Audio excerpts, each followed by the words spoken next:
Hello, so let's talk about the film Duse by the director Pietro Marcello, I believe is how you say it. Very clearly, I'm not Italian, so I did my best. Anyway, it is an Italian film. I got to see it at the New York Film Festival, 63rd Film Festival here at the Lincoln Center as part of the press screenings, and I want to share with you guys my thoughts.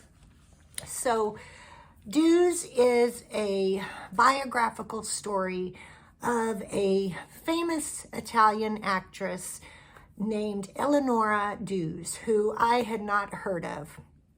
And I say this right at the beginning because if you have not heard of her either, I don't think you'll like the film, because I feel this film is a very limited niche of people that are going to want to see this and be interested in this, because it is a biographical film about the end of her life. So it's not like it does from young child all the way up. It is just the last part of her life and kind of her demise, I would say.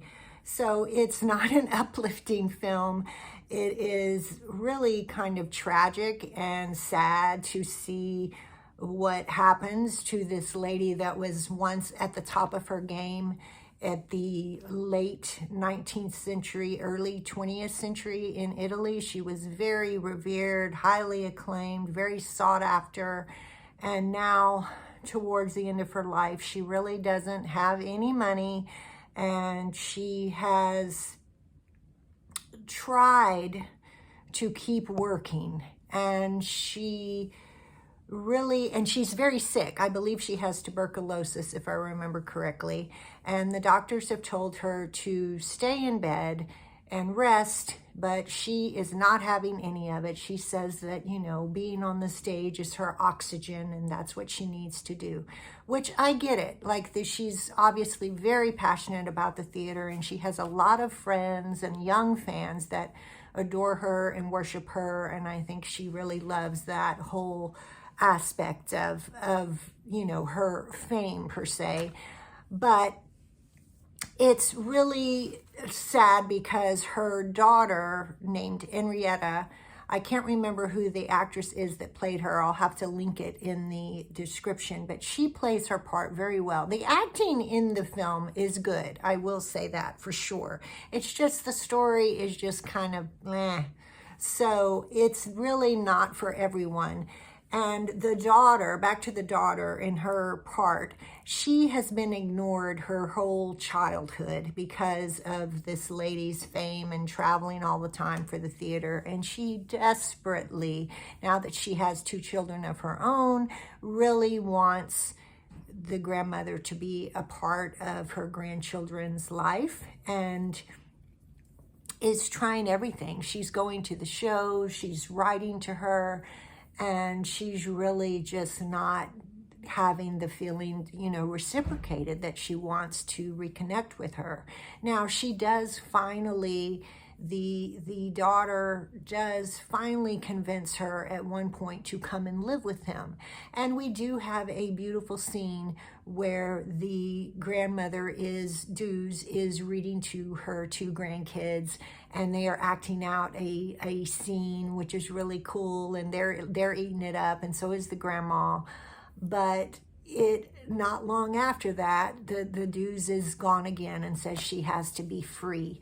So it was just painful to see her be that selfish and choose the life on the road and away with her companion, which excuse my ignorance, but I do believe, I'm not sure because it wasn't really spelled out for me and I need it to be spelled out for me. I think maybe she was in a relationship with this companion of hers.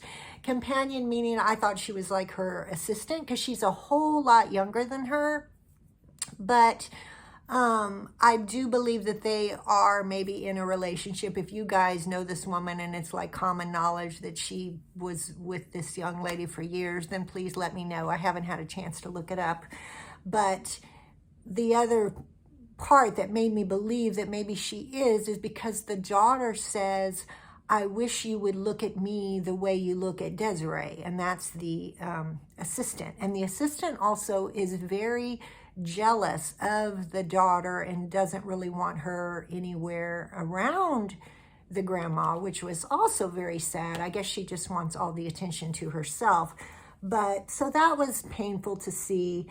Also, this film touches on the rise of fascism and how theater is changing because of that. So that part was a little interesting. Again, the acting is good, but because I really didn't know who this woman is or was, I really didn't have that much interest in it. It also was, when I was saying I was confused about the companion part, I believe that she had a relationship with Mussolini as well. They seem to have a whole lot of chemistry, and they used to write to each other. He was madly in love with her. So I was a little bit confused by that. And I also was it was painful to see that the lady kept trying to make something happen with the acting again. And it has been 10 or 12 years. You know, she had her time in the sun and now she's trying to come back, and it's just really not happening for her. So it was just kind of painful to see. I would say this movie was probably a 6 out of 10 if I were to rate it. If you've seen it and you love it and you know a lot about this woman and you were fascinated by the movie and loved learning these parts about her, because I do know that the director took a lot of time, you can just tell, of really getting all of this right, of how it was at the end. Let me know, and maybe I would watch it again. It wasn't awful, but it definitely was not one of my favorites at the festival. It was nominated for the Golden Lion Award at Venice, so clearly it did have some acclaim, and a lot of people did like it. So let me know your thoughts, and until then, just give me some comments and subscribe, and I will see you to talk about more films from the New York Film Festival. Thanks so much. Bye.